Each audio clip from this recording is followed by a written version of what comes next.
Welcome to ETF Shorts. Today we'll be talking about the Rockefeller U.S. Small Mid Cap ETF ticker symbol, RSMC. What's the main focus of this ETF's investment strategy? The ETF primarily invests in U.S. small and mid-cap companies, putting at least 80% of its assets into companies within the Russell 2500 index range, which is currently between $17.1 million and $26.6 billion in market cap. That's interesting.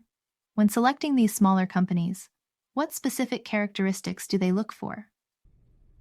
The sub-advisor looks for companies with potential competitive advantages, growth opportunities in earnings and revenue, strong management teams, solid balance sheets, and attractive valuations compared to their peers. You mentioned management teams. Can you explain what would make them decide to sell a position? They'll sell when there's a change to their investment thesis, if the company's fundamental positioning shifts, if market cap grows too large, typically above $20 billion, or when there are significant changes to the company's valuation relative to peers.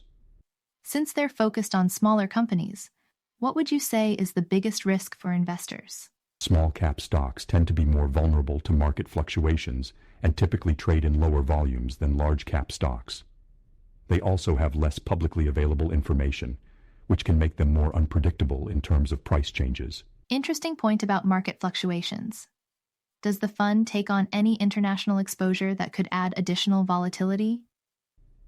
Yes, the fund can invest in non-U.S. companies as part of its 20% allocation outside its core strategy.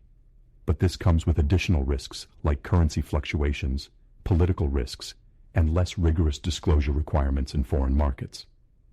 Thanks for explaining the basics of RSMC. I hope you have a good day.